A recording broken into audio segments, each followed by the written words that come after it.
자, 본격적으로 한번 들어가 보죠. 최첨단 기술의 시대에 살고 있는 우리지만 우리 삶 이면에는 아주 끈질긴 과거의 세계관이 숨쉬고 있습니다. 오늘 우리가 살펴볼 자료는 바로 이 매혹적이면서도 모순적인 현상에 대한 이야기입니다. 과학과 미신, 그리고 현대 한국 사회가 도대체 어떻게 얽혀 있는지 지금부터 바로 파헤쳐 보겠습니다. 여러분, 이런 생각 한 번쯤 해보시지 않았나요? 왜 이토록 과학이 고도로 발달한 사회에서 우리는 여전히 몇 자리의 위치를 중요하게 여길까요? 진짜 곰곰이 생각해보면 참 재밌습니다. 저 우주로 최첨단 인공위성을 쏘아 올리는 대기업의 CEO가 엄청나게 중요한 사업 결정을 앞두고 길이를 택하거나 사업 방향을 풍수 전문가한테 묻는 일, 이거 우리 주변에서 꽤 흔하게 볼 수 있잖아요.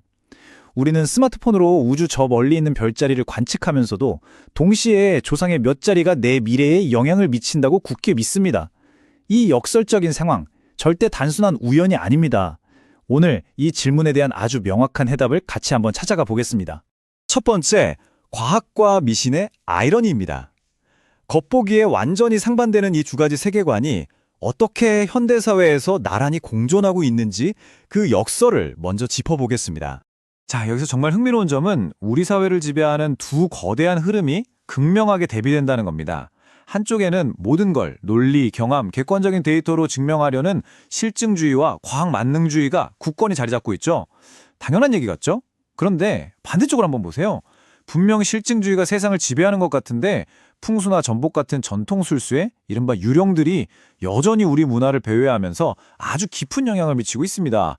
단순한 미신의 전제가 아니라 우리 사회 기저에 아주 짝 깔려있는 꽤 강력하고 흥미로운 아이러니인 셈이죠.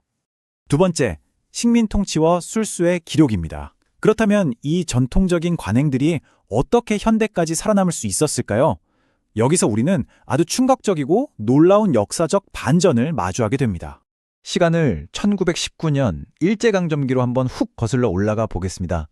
무라야마 지준이란 인물이 조선 총독부의 지시로 무려 22년이라는 엄청나게 긴 시간 동안 방대한 자료를 수집하기 시작합니다. 놀라지 마세요. 이 조사에 동원된 사람 수만 무려 2만 명이 넘습니다.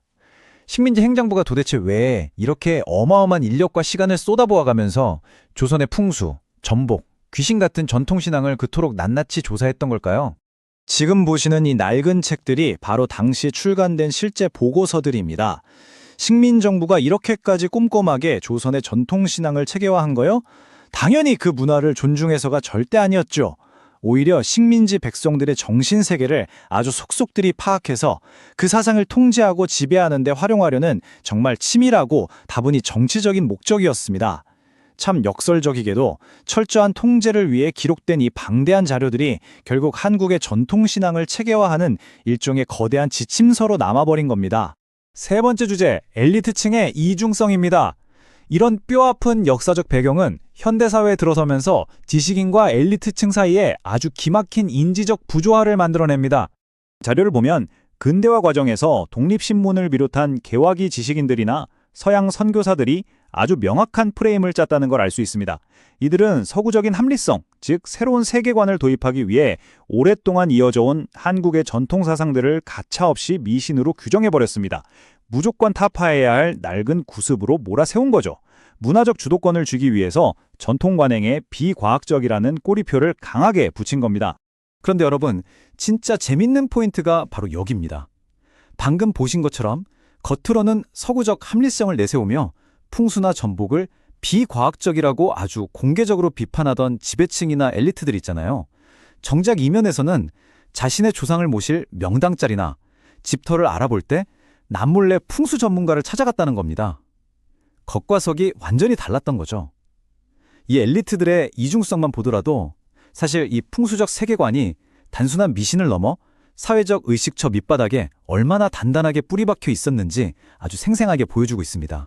네 번째, 동기감흥, 보이지 않는 연결고리입니다. 도대체 어떤 철학적 개념이 바탕에 있길래 이토록 끈질기게 현대인의 마음을 사로잡고 있는 걸까요? 자, 여기서 우리가 주목해야 할 가장 결정적인 포인트는 바로 이 동기감흥이라는 원리입니다. 조상과 후손이 뚝 떨어져 있는 게 아니라 시공간을 초월해서 눈에 보이지 않는 어떤 같은 기운으로 연결되어 서로 끊임없이 영향을 주고받는다는 아주 심오한 개념이죠. 자료에 따르면 그 영향력이 무려 120년, 즉 4대에 걸쳐서 지속된다고 합니다. 이 철학적 논리가 확고하게 버티고 있기 때문에 우주선을 쏘아올리는 첨단 과학 시대의 현대인들조차 공간의 배치나 묫자리를 여전히 중요하게 생각하는 겁니다. 아주 강력하고 논리적인 뼈대가 되어주는 셈이죠. 이쯤에서 당나라 시인 이백의 유명한 시구를 하나 소개해드릴게요. 천지는 만물이 쉬어가는 여관이요, 세월은 백대를 스쳐 지나가는 나그네다. 어떠신가요? 이 아름답고 시적인 문장 하나가 전통적 세계관이 우주의 광활한 시공간을 어떻게 인식하는지 그야말로 완벽하게 보여줍니다. 세상을 그저 쪼개고 분석하는 게 아니라 천지를 잠시 머무는 여관으로, 시간을 스쳐 지나가는 나그네로 바라보는 이 여유롭고 관대한 시각, 정말 멋지지 않나요? 자연을 절대적이고 엄격한 수치로 싹둑싹둑 재단해서 분리해버리는 현대 과학과는 완전히 다릅니다. 이 전통적인 세계관 속에서 자연과 인간은 철저하게 마치 하나의 거대한 유기체처럼 통합되어 있습니다. 인간은 그저 자연을 지배하는 게 아니라 그 거대한 자연의 흐름 속에 깊이 맞물려 들어가서 서로 공명하며 살아가는 존재인 거죠. 마지막 5번째, 두 가지 시간의 공존입니다. 그렇다면 우리 현대인들은 이 전혀 다른 두 차원의 현실을 대체 어떻게 동시에 살아가고 있는 걸까요? 이 부분이 사실 우리가 매일 겪는 일상을 가장 기가 막히게 잘 보여줍니다. 여러분, 매일 아침 출근하실 때 알람 맞추시죠? 그게 바로 1884년에 도입된 자본주의적이고 절대적인 그리니치 표준시입니다. 우리는 철저하게 이 쪼개진 시간에 맞춰 바쁘게 기능하며 살아갑니다. 근데 또 동시에 어떠신가요? 북두칠성을 기준으로 한 24절기의 흐름 속에서 계절의 변화를 온몸으로 느끼고 다가오는 명절이나 제사를 꼬박꼬박 챙기잖아요. 우리는 아주 엄격한 자본주의 시간표대로 움직이면서도 여전히 아주 깊은 곳에서는 자연의 순환적인 리듬에 단단히 닻을 내린 채 두 가지 삶을 기꺼이 살아내고 있는 겁니다. 자, 정리해 보겠습니다. 결국 오늘 우리가 쭉 분석해본 이 현대사회의 모순적인 모습은 과학이 전통을 완벽하게 밀어내지 못한 어떤 어설픈 실패가 절대 아닙니다. 표면적으로는 과학 만능주의가 지배하는 것 같지만 그 속에는 식민지배라는 아픈 역사 속에서 오히려 꼼꼼하게 체계화되어 버린 전통이 숨어 있습니다. 그리고 이 전통은 동기가몽이라는 아주 탄탄한 철학적 세계관을 입고 지금까지 끈질기게 이어지고 있죠. 절대적 시간과 순환적 시간이 매일매일 우리 삶 속에서 교체하며 공존하는 것, 이게 바로 우리가 직면한 진짜 복잡하고 매력적인 사회학적 현실인 겁니다. 이제 여러분께 질문을 하나 던지고 싶습니다. 우리는 매일 그리니치 표준시에 그 촘촘한 초침 소리에 쫓기며 정신없이 달려가고 있죠.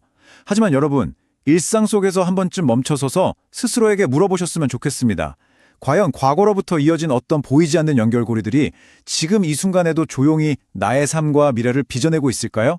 오늘 함께 살펴본 이 분석이 여러분이 무심코 지나쳤던 주변의 세상을 전혀 새로운 시각으로 다시 바라보게 만드는 흥미로운 계기가 되었기를 바랍니다.